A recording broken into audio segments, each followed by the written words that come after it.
বিসমিল্লাহির রহমানির রহিম। আসসালামু আলাইকুম বন্ধুরা, কেমন আছো? আশা করি ভালো আছো। আমি আল্লাহর রহমতে অনেক অনেক ভালো আছি। তো আজকে আবার একটি ঝাঁকানাকা রেসিপি নিয়ে তোমাদের সামনে এসেছি। আমার রেসিপি মানে ঝাঁকানাকা রেসিপি। তো আজকে আমি বানিয়েছি বিফ মোমো। তো যারা গরুর মাংস যারা মুরগির মাংস খাও না বা মুরগির মাংস খেতে পছন্দ করো না, তাদের জন্য এই মোমোটি।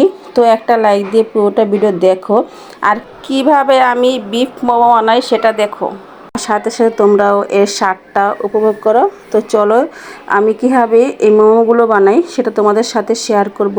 মোমোগুলো কিন্তু অসম্ভব মজা হয়েছে। তো এখন তো আর কি কুরবানির ঈদ, তো গরুর মাংস ঘরে ছিল, তো গরুর মাংস দিয়ে আমি বানিয়েছি বিফ মোমো। তো এই দেখো আমি অফ ক্যামেরায় কিন্তু গরুর মাংসর একটা পুর বানিয়েছিলাম। তো অনেকটা বানানো হয়েছে, এই জন্য অফ ক্যামেরায় বানিয়েছি। এজন্য আর কি পুরটা কম দেখা যাচ্ছে।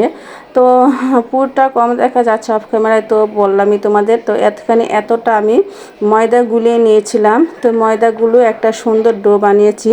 তো এখন আমার সাথে তাসুবা আমাকে সাহায্য করবে। তাসুবা একটা মোমো বানাবে। দেখো তাসুবা কি সুন্দর করে মোমোগুলো বানায়। তাসুবা অনেক কাজই পারে। তো তোমরা কিন্তু তাসুবাকে অবশ্যই চিনো। তো দেখো এখন আর কি একটা রুটি বানাবো বড় করে, তারপর রুটিটাকে একটা গ্যালাসের সাহায্যে ছোট ছোট করে কেটে নিব। মোমো কিন্তু সবারই পছন্দ। তো মোমোগুলো এত মজা হয়েছে। তো আমি আরেকবার মোমো বানাবো, সেটা বানাবো চিকেন মোমো। তো এখন তো আর কি বিফ মোমো বানালাম, তখন বানাবো চিকেন মোমো। তো এই দেখছি একটা গ্যালাসের সাহায্যে আমি কি সুন্দর একটা ছোট রুটি করে নিয়েছি। তো তোমরাও একটা গ্যালাসের সাহায্যে রুটিগুলো করে নেবে, ছোট রুটি। তো আমি এখানে একটা রুটিতে 4টা ছোট ছোট রুটি বানিয়েছি। তারপরে দিয়ে দিচ্ছি গরুর মাংসের পুর। তারপর দেখো কি সুন্দর করে মোমোর শেপটা করি। তোমরা শুধু দেখো আমি কি সুন্দর করে মোমোগুলো বানাই। এমন করে আমি সবটি মোমো কিন্তু বানিয়ে ফেলবো। তো কারা কারা এই ঈদে মোমো খেয়েছে অবশ্যই কমেন্টে জানাবে। মোমো কিন্তু খুবই মজাদার। তো ঝাঁকানাকা রেসিপি দেখতে হলে কিন্তু পুরোটা ভিডিও দেখতে হবে। পুরোটা ভিডিও না দেখলে কিন্তু একটা বড় খাবার মিস করবা। দেখছো কতগুলো মোমো হয়েছে। এখানে অনেকগুলো মোমো, আরোগুলো মোমো আছে, ওগুলা পরে আবার বানাবো। আর কি আটার ডো আছে, তো ওটা পরে আবার বানিয়ে নেব। এখানে এখানে 3-4 পদের মোমো বানিয়েছি। ডিজাইনগুলো কেমন হয়েছে অবশ্যই কমেন্টে জানাবে। খুব সুন্দর ডিজাইন হয়েছে। তো ভাবছি আবার যখন মোমো বানাবো তখন আবার অন্য ডিজাইন মোমো। মোমো কিন্তু সবারই পছন্দ। মোমো খাবারটা কিন্তু অনেক আর কি হেলদি, স্বাস্থ্যকর।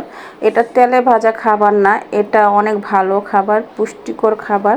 তো কারা কারা বাসায় মোমো খাও অবশ্যই কমেন্টে জানাবে। তো আমাদের এখানে আজকে বৃষ্টি হচ্ছে না, গতকাল বৃষ্টি হচ্ছিল। তো কার কার এলাকায় আজকেও বৃষ্টি হচ্ছে সেটাও কমেন্টে জানাবে।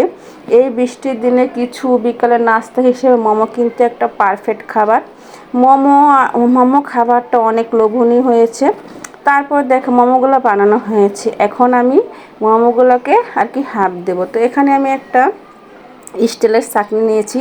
তোমরা স্টিলের চাকনি নেবে, কেউ আবার প্লাস্টিকের চাকনিতে করে, কোনো সমস্যা হয় না। এই পানিগুলো আগেই আমি বসিয়ে রেখেছিলাম, এই জন্য পানিগুলো আর কি ফুটে গেছে। তারপর আমি একটা একটা করে সবটি মোমো দিয়ে দিচ্ছি। তোমরা শুধু দেখো সবটি মোমো দেবো। তারপর আমি ঢেকে দিব প্রায় আধা ঘন্টার মতো। আধা ঘন্টা বা 20 মিনিটের মতো রাখলেই হয়, যার যার ইচ্ছা। কেউ আধা ঘন্টা রাখে, কেউ 20 মিনিট রাখে। তো মোমোটা যখন হয়ে যাবে তখনই নামিয়ে নিব। সবগুলো মোমো এভাবে আমি এক এক করে দিয়ে দিব। মোমোগুলো খুব সুন্দর লাগতেছে, আর মোমোগুলোর টেস্ট, এর স্বাদ কখনো ভোলা যাবে না। এত টেস্ট হয়েছে, এত মজা হয়েছে ধারণার বাইরে। খুব মোমো আর কি মজা হয়েছে মোমোগুলো। আর কালারটা দেখছো, মোমোর খুব সুন্দর একটা কালার আসবে মোমো থেকে।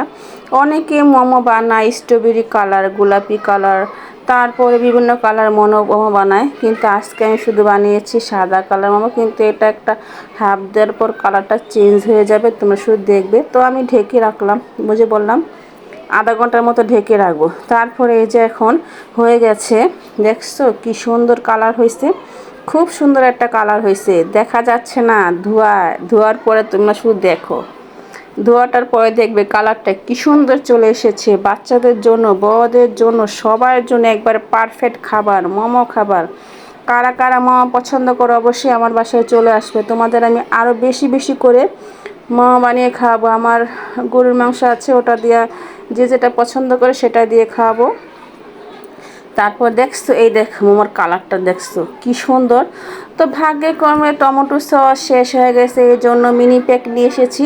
সস তো সসই, মিনি প্যাক আর আর বোতলের সস একই সস। তো দেখছো মোমোগুলা কালার কি সুন্দর হয়েছে। প্রথম ছিল সাদা কালার, এখন তো হয়েছে বাসন্তী কালার। বাসন্তী কালার প্লেট, বাসন্তী কালার মোমো, একবার পারফেক্ট জুটি। খুব সুন্দর হয়েছে মোমো। তো কারা কারা কার কার জিভে জল চলে এসেছে অবশ্যই কমেন্টে জানাবে। সবাইকে পার্সেল করে পাঠিয়ে দেব মোমো। তো আমি ভাবছি একটা মোমোর দোকান দিব। এত সুন্দর মোমো বানাইছি ধারণার বাইরে। দেখছো প্রত্যেকটা মোমো কিন্তু খুব সুন্দর হয়েছে, একটা মোমো কিন্তু ভাঙে নেই একবারে আর কি ঠিক আছে, আস্ত আছে। এখন আমরা মোমোগুলো ঘাপ ঘুপ করে খেয়ে নিব সবাই মিলে। অফ ক্যামেরায় খেয়ে নিয়েছি, এখন শুধু একটা তোমাদের ট্রাই করে দেখালাম কেমন হয়েছে। আর সাথে টমেটো সস, পরে টমেটো সস আরও আনা হয়েছিল, সাথে টমেটো সস আর মোমো। তো তার সাথে তোমাদের একটা মোমো দেখাচ্ছে, কি সুন্দর দেখছে মোমোর কালারটা। চারপাশে হলুদ, মাঝখানে লাল, কি সুন্দর কালার মোমো। খুব সুন্দর মোমোটা, সত্যি বলতে মোমোটা কিন্তু অসম্ভব সুন্দর হয়েছে। আর কালারটা খুব সুন্দর হয়েছে। তার সবাইকে অসংখ্য ধন্যবাদ এত সুন্দর মোমো আমার সাথে বানানোর জন্য। তারপরে এই দেখছো একটা কেক। তো আজকে জন্মদিনে কেক কাটবো। তো কেকটা যেমন হোক তেমন হোক, জন্মদিন হচ্ছে বড় কথা। কেকটা খুবই সুন্দর। তো কার জন্মদিন অবশ্যই কমেন্টে জানাবে। কেকটা কিন্তু অনেক বড়, অনেকগুলো পিস হয়েছিল কেকটা থেকে। আমরা সবাই অনেক মজা করে কেকটা খেলাম, কেকটা অনেক মজা ছিল। তো এতক্ষণ তো ঝাল খেয়েছি, এখন একটু মিষ্টি মুখ করতেছি। তো ভিডিওটা দেখার জন্য সবাইকে অসংখ্য ধন্যবাদ। তোমরা সবাই ভালো থেকো, আমার পাশেই থেকো, আমার বেকে বেশি বেশি সাপোর্ট করো। আর আমার ভিডিওটা অবশ্যই শেয়ার করে দিবে। আর কার কার ভালো লেগেছে ভিডিওটা অবশ্যই কমেন্টে জানাবে। সবাইকে আল্লাহ হাফেজ।